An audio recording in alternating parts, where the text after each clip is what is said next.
maadaama aynaan ku noolaan adduun dhammaystiran oo adduunyadu laftarkeedu waaya tahay macno ayay samaynaysaa in qof kastaaba aanan ku jeclaan doonin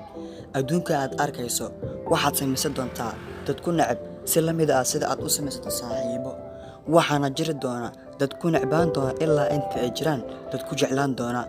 haddii aad fahanto xaqiiqada aan sheegnay wax dhibaataha oo weyn u arki maysid markaad aragto qof ku neceb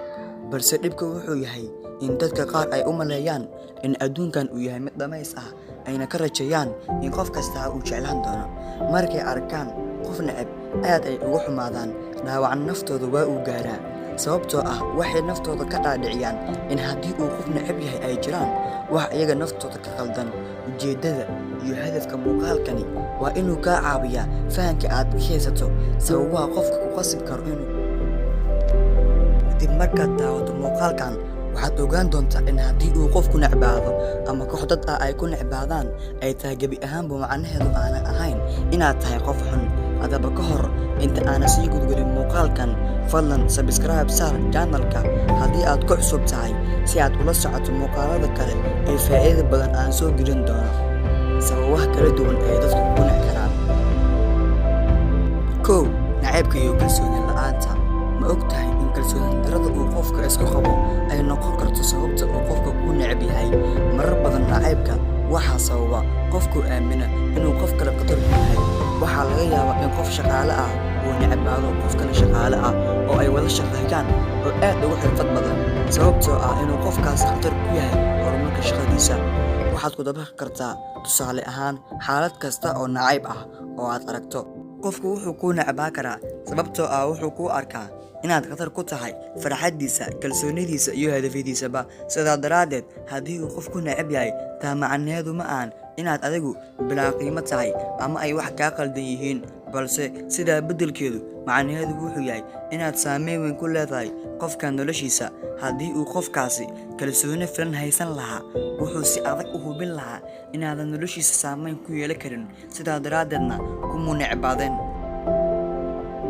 labo nacaybka iyo maseyrka mid ka mid ah sababaha ugu waaweyn ee keena nacaybka waa maseyrka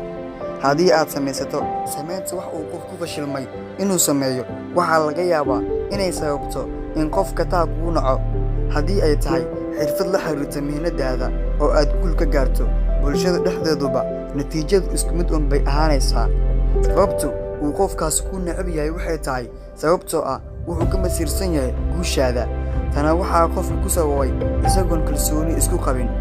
haddii uu qofkaasi hubi lahaa inuu gaari karo waxa aad gaadhay kama masiireen filcelintiisuna gebi ahaanba aad ay ugu duwanaan lahayd tan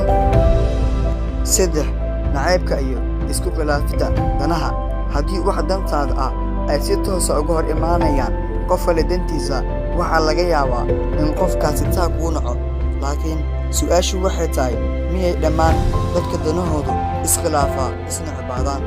jawaabtu waa maya kuwa aan ku kalsoonan awooddooda ayaa nacayb tartanka haddii ay ku kalsoonaan lahaayeen awooddooda oo ay hubi lahaayeen in wax dantooda ah marnaba khatar la geli karin waxa aad u muhiim umay arkeen kuwa la tartamaya ee hadafkoodu isku midka yahay maanay nacbaadeen afar nacaybka iyo qofka oo aad iska indho tirto sabab kale oo qofka ku qasbi karta inuu ku naco waa adigoo iska indho tira iskana weynaysiya haddii aad iska indho tirto qof u baahan inaad aqbasho waxaa laga yaabaa inuu sidaa awgeed ku naco ugu dambayntii qof kasta oo xaaladahaas oo kale la kulmaa kuma sababto inuu dadka kale necbaado kuwa arrimaha kugu nacana sababta ay ku nacayaan waa daciifnimo iyaga haysataa waxaan rajaynayaa in tusaalayaashii ay kugu filnaayeen inay kuu caddeeyeen in haddii qof ku necbaado aanay madana macnaheedu ahayn inaad adigu tahay qof xun.